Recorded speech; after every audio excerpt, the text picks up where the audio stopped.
Eirete la indiecita, adaptado por Yali. Allí donde el río da una vuelta y los ceibos echan sus flores, más rojas que el fuego, vivía en su choza 9 indiecitas hermanas.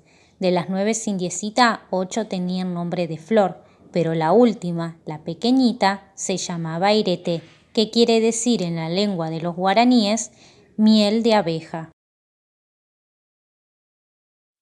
De las 9 indiecitas, 8 trabajaban, corrían y jugaban. Solo una, Eirete, tenía siempre pereza para todo, para vestirse, para peinarse, para ir con el cántaro a traer agua del río. Una mañana, las hermanas de Eirete le dijeron: «Levántate, vas a ir con nosotras a buscar juncos y hierbas para hacer los cestos. Levántate enseguida, Eirete». Siguiendo el río, entraron en el bosque.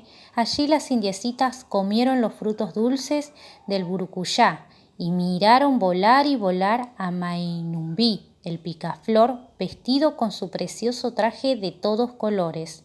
Andando y andando pasaron bajo las ramas de Aruyú. El papagayo se peinaba las plumas y Ayurú les gritó los buenos días. Andando y andando pasaron junto a la palmera donde vivía Kai, el monito, y Kai la saludó con la mano.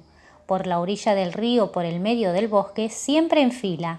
Caminaban y caminaban las 9 indiecitas, 8 indiecitas delante y una, Eirete, bastante, pero bastante más atrás. Así llegaron a donde los juncos eran flexibles y las hierbas elásticas, y los cortaron y los ataron y los cargaron sobre sus cabezas. Ya era mediodía cuando las indiecitas iniciaron el camino de vuelta, 8 hermanitas delante y Eirete cada vez más atrás, cada vez más pero más atrás. Tan atrás se iba quedando Eirete que llegado un momento ya no vio a sus hermanas, pero Eirete no se asustó, ni siquiera corrió para alcanzarlas. Se sentó en el suelo y se entretuvo. Mientras bostezaba, miraba las plantas y los animalitos del bosque. Tan quieta estaba que Panambí, la mariposa, se posó sobre su pelo. Curucú, el sapo, se acercó a contarle los dedos de los pies. Y Mamá Kai dejó que sus monitos jugaran en su derredor a la rueda, rueda. Así el tiempo fue pasando. El sol ya solo alumbraba las ramas altas de los árboles. Pronto las sombras empezaron a jugar al escondite entre los árboles y llegó la noche. Y con la noche llegaron los aullidos de las fieras, los aletazos de los búhos, el chistear de las lechuzas y el miedo. Sí, entonces Eirete tuvo miedo y abandonando su haz de los juncos y hierbas, se sentó y empezó a andar, perdida en el bosque, apenas iluminado por la luz de la luna. Eirete temía al jabalí, al yaguareté, el tigre, y temía la serpiente que cuelga de los árboles. Pero Eirete no conocía el camino para volver a su choza, y andando al azar mientras brillaban entre las ramas fosforescentes ojos desconocidos, mientras huía chuchicheos extraños, así anduvo y anduvo la indiecita, hasta que tropezó con una choza perdida en el medio del bosque. Era la casa de una vieja india hechicera. «Protégeme de las fieras», rogó Eirete a la anciana. La hechicera le hizo entrar a la choza. Todo estaba oscuro, solo un rayo de luna que entraba por la ventana iluminaba un rincón. Eirete le aseguró la vieja india: «Quiero ayudarte, pero solo tengo poder sobre las fieras durante el día. Si el jabalí o el tigre vienen a buscarte de noche, no los podré detener. Tampoco podré detener la serpiente». «Protégeme, hechicera», volvió a suplicar Eirete. Eirete tenía la voz dulce, tan dulce como su nombre, miel de abeja, y la vieja india se dejó conmover. «Te esconderé de las fieras», le dijo. «Te convertiré durante toda esta noche en una arañita para que no te encuentren». Y le dio a Eirete un ovillo de hilo fino.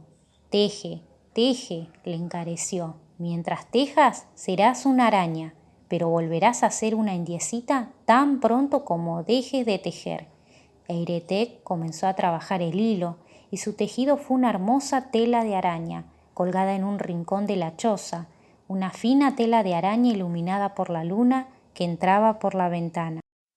Y así durante horas y horas tejió y tejió Eirete. Pasó el jabalí, espió por la ventana y solo vio una arañita ocupada en tender los hilos de su tejido. Y luego pasó el yaguareté, el tigre, y más tarde la serpiente se descolgó de una rama y asomó la cabeza chata por la ventana. Pero ni yaguareté, ni la serpiente, ni el jabalí sospecharon que en la choza se escondía una indiecita. Sí, Eirete trabajó 1 hora, 2 horas, 3, pero Eirete no estaba acostumbrada a trabajar y entonces se cansó y dejó de tejer. Poco a poco, la arañita fue convirtiéndose en una niña y el rayo de luna alumbró en el rincón de Eirete, junto a la fina tela de araña. Entonces el jabalí, que regresaba de beber en el río, volvió a asomarse por la ventana de la choza. «¿Qué tienes ahí, hechicera?», gruñó. «Es esa niña, es mía», y clavó los colmillos en la puerta y la sacudió para abrirla y entrar. Eirete, asustada, empezó a tejer y a tejer otra vez.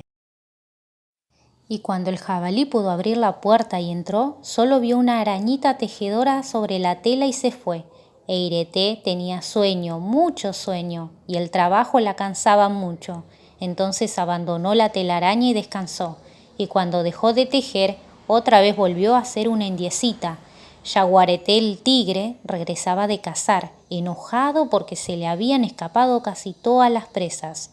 Yaguareté, el tigre, al pasar quiso mirar de nuevo por la ventana de la choza de la hechicera y entonces vio a Eirete, casi dormida al lado de la telaraña.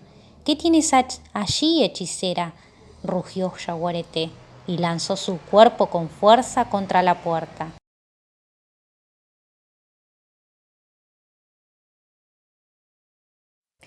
Eirete se despertó y comenzó a tejer y cuando el tigre entró solo vio una arañita hacendosa y como antes el jabalí, también el yaguareté, se fue. Ya no faltaba mucho para que saliera el sol. Eirete tejía y tejía, cada vez más fatigada, cada vez más soñolienta. Al fin, tejiendo y tejiendo, se durmió.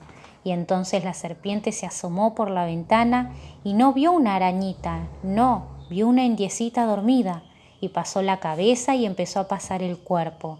Y estaba casi dentro ya cuando Eirete se despertó. La indiecita, recogiendo el extremo de su hilo, tejió y tejió, y cuando la serpiente metió todos sus anillos en la choza de la hechicera, Eirete era otra vez una arañita escondida entre las pajas del techo.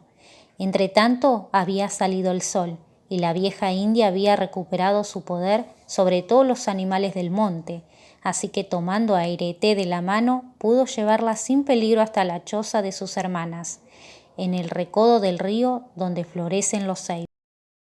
Eirete nunca volvió en adelante a convertirse en arañita, aunque siguió tejiendo y tejiendo de la mañana a la noche, un día y otro día, y enseñó a tejer a sus hermanas ese hermoso tejido, hasta entonces desconocido, que parece formado por muchas telas de arañas, ese tejido que se llama ñandutí.